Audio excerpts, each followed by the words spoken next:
साल था 1839। पहला एंग्लो अफगान युद्ध अपनी चरम सीमा पर था, जो कि 1842 तक चला। ब्रिटिश साम्राज्य भी भारत में फल फूल रहा था। इस युद्ध के दौरान एक युवा ब्रिटिश अधिकारी अफगान युद्ध से भाग गया और अपनी टुकड़ी से किसी अज्ञात कारण से विमुख हो गया। हालांकि हम इसको अज्ञात नहीं कहेंगे, क्योंकि अलग अलग इतिहासकार इसके अलग अलग कारण बताते हैं। अपनी सेना से भाग जाने के बाद ये अंग्रेज अधिकारी भारत के हिमालय क्षेत्र में दाखिल हो रहा था। तो शायद इसने खुद भी कभी नहीं सोचा होगा कि ये खुद की और इस क्षेत्र की दुर्दशा ही बदल देगा और इस क्षेत्र में इसके नाम के सिक्के चलेंगे। यहाँ पर मैंने कोई मुहावरा नहीं मारा। युद्ध से भागे हुए इस ब्रिटिश अधिकारी ने सच में अपने नाम के सिक्के चलाए, जो उत्तराखंड के इतिहास में गढ़वाल का फिरंगी राजा किंग ऑफ हर्सिल कहलाया। नमस्कार दोस्तों, मैं सुबोध गुसाई, स्वागत है आपका हिमालयन टॉक्स में। आज की वीडियो में हम बात करेंगे टिहरी और उत्तरकाशी में हुल सिंह साहिब के नाम से प्रसिद्ध फ्रेडरिक विल्सन के बारे में। तो चलो वीडियो शुरू करते हैं। भागीरथी घाटी का अंतिम गांव मुखवा, जहां एक फिरंगी कंधे पर बंदूक ताने प्रवेश करता है। गांव वाले इसका विचित्र रूप देखकर डर जाते हैं, क्योंकि गांव की महिलाओं का इससे पहले कभी किसी अंग्रेज से सामना नहीं हुआ था। उनको नहीं मालूम था कि एक भागा हुआ अंग्रेजी सैन्य अधिकारी है। मुखबा तब एक छोटी सी बस्ती हुआ करती थी और वहां पर अधिकतर सेमवाल जाति के पंडित रहते थे और कुछ बाजगी जाति के परिवार रहते थे। इन्हीं बाजगियों ने विल्सन को शरण दी और विल्सन ने मुखबा में विकास की बयान ला दी। अब फ्रेडरिक विल्सन शिकार पर जाने लगा और गांव वालों को शिकार करना, उनकी खाल निकालना सिखाने लगा। जो उसकी मदद शिकार करने में और उसके काम करने में करता, विल्सन उनको अच्छी खासी मजदूरी भी देता। विल्सन मुख्य रूप से कस्तूरी मृग और मोनाल का शिकार किया करता था। जब उसके बहुत सारे जानवरों की खाल और कस्तूरी हो जाती, तो वह देहरादून जाकर बेच आता और मांस को गांव वालों में बांट देता। पहले गांव वाले सिर्फ मांस के लिए कस्तूरी मृग का शिकार करते थे। जब विल्सन ने उनको कस्तूरी मृग की वास्तविक कीमत समझाई, तो उसके बाद गांव वालों ने बड़ी संख्या में कस्तूरी मृग का शिकार किया। जानवरों के अंग और कस्तूरी बेचकर विल्सन ने बहुत ज्यादा मुनाफा कमाया। पर अब उसकी नज़र भी भागीरथी घाटी के विशाल देवदार के वनों पर थी। वो टिहरी दरबार पहुंचा और देवदार के पेड़ों को काटने की अनुमति मांगी। उस समय टिहरी की गद्दी पर सुदर्शन शाह का राज था, जिन्होंने विल्सन को जंगल कटान की अनुमति दे दी और 1851 से 1864 तक 4000 रुपये का वार्षिक राज्योत्सव विल्सन ने राजा को दिया। इसके बाद भवानी शाह के राजा बनने के बाद भी 10,000 रुपये वार्षिक पर विल्सन ने जंगल कटान का ठेका जारी रखा। कुछ इतिहासकार कहते हैं कि विल्सन ने हिमालय के अनछुए जंगलों का जबरदस्त दोहन किया। कई सालों तक पेड़ काटकर उसने टकनौर और बाड़ाहाट के पहाड़ों को पुराने देवदार से खाली कर दिया। पर कुछ किताबों में लिखा है कि विल्सन उन्हीं पेड़ को काटता था जिनकी उम्र लगभग खत्म हो चुकी है।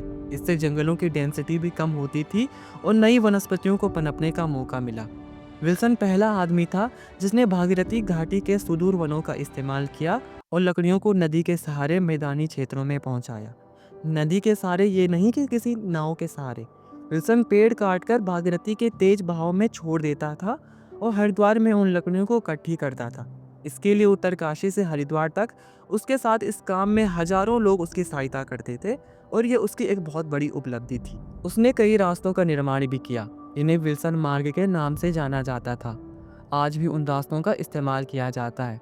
मसूरी से मुखबा तक भी विल्सन मार्ग था, जो मसूरी से धनोल्टी काना ताल होते हुए भागीरथी पाल लमगांव, नगुणा, धरासू, डुंडा, बाड़ाहाट, मनेरी, भटवाड़ी, गंगनानी, सुक्की, झाला और हर्सिल होते हुए मुखबा पहुंचता था।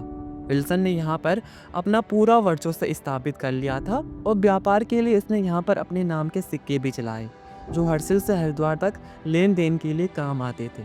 उसने हर्सिल में बंगलों का निर्माण भी कराया और अब लोग उसे हर्सिल का राजा कहने लगे और वो भागीरथी घाटी में हुल सिंह नाम से प्रसिद्ध हो गया। विल्सन के आने से पहले मुखबा और हर्सिल क्षेत्र की आर्थिक स्थिति ठीक नहीं थी। खेती के नाम पर यहाँ सिर्फ कोदा और चौलाई की खेती होती थी।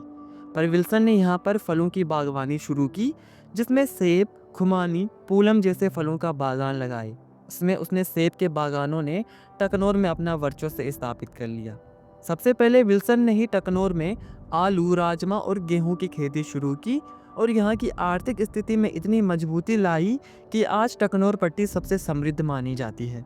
मुखवा गांव में सोमेश्वर देवता का एक मंदिर है, जहां पर धार्मिक अनुष्ठानों में गांव वाले अपने हिस्से की फाड़ देते थे और विल्सन भी इसमें सहयोग करता था, पर उसका भगवान में ज़्यादा आस्था नहीं थी।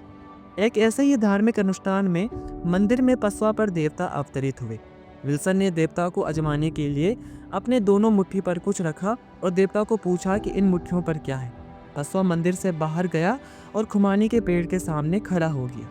उसके बाद पसवा ने विल्सन की मुट्ठी की ओर इशारा किया और फिर एक महिला की सोने की नथ की ओर इशारा किया। विल्सन ने अपनी मुट्ठियां खोली तो विल्सन के एक हाथ में खुमानी थी और दूसरे हाथ में सोने की अशरफी, जो विल्सन ने देवता को भेंट कर दी।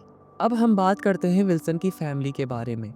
मुखवा गांव में एक मंगेतू बाजगी था, जिसने विल्सन के शुरुआती समय में उसकी काफ़ी सहायता की। मंगेतू की बहन थी सुबदा, पर कुछ लेखक इनका नाम संग्रामी बताते हैं।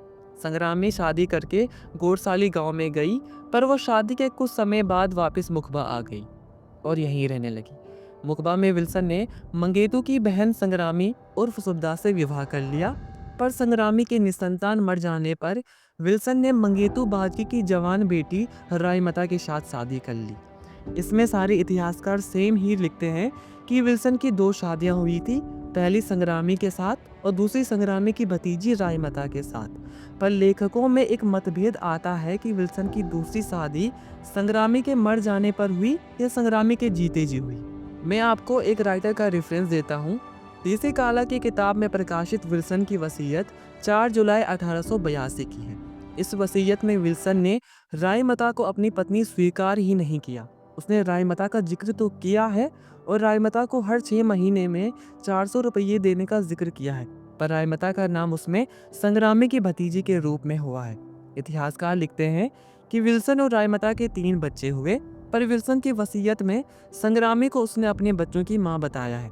ये इसलिए भी हो सकता है क्योंकि संग्रामी की भतीजी रायमता से विल्सन की शादी को किसी ने स्वीकार ही नहीं किया, इसलिए उसकी वसीयत में उसकी पत्नी के तौर पर रायमती का नाम नहीं मिलता है। विल्सन और रायमती के 3 बच्चे हुए, चार्ली, हेनरी और नत्थू। ये तीनों ही टकनोरी भाषा बोलते थे। विल्सन के सबसे बड़े बेटे चार्ली ने देहरादून, मसूरी में बड़े बड़े बंगले बनवाए। उसने मसूरी में चार्ली विला नाम से एक बहुत बड़ा होटल बनाया। वही होटल आज लाल बहादुर शास्त्री प्रशासनिक अकादमी यानी कि लवासना है। और विल्सन के दोनों बेटे मुखबा में ही रहे। भागीरथी के तट पर धराली नाम का एक गांव है, जहां ज़्यादातर पंवार जाति के लोग रहते हैं। धराली के जीतमल पंवार की 2 बेटियां थीं, रुदा और गोदावरी, जिनमें हेनरी की शादी रुदा के साथ हुई और गोदावरी की शादी नत्थू के साथ हुई, जो शादी उस समय बहुत प्रचलित हुई थी क्योंकि घाटियों में इस शादी को स्वीकारा नहीं किया। उनकी इस शादी पर कलाकारों ने कई गीत लिखे। जहां भागीरथी घाटी में विल्सन का आना एक वरदान था, वहीं विल्सन का तीसरा बेटा नत्थू यहाँ के लिए अभिशाप बन गया। वो यहाँ पर बदमाशी, हत्या जैसे कुकृत्य के लिए याद किया जाता है। यहाँ तक कि कुछ लोग बताते हैं कि रुदा और गोदावरी की शादी सहमति के साथ नहीं हुई थी, जबकि नत्थू ने उनका अपहरण किया था। धीरे धीरे उसकी अभद्रता बढ़ती गई। इसके चलते मुखबा के प्रतिनिधि मंडल ने उसकी गिरफ्तारी की मांग टेरी नरेश से की।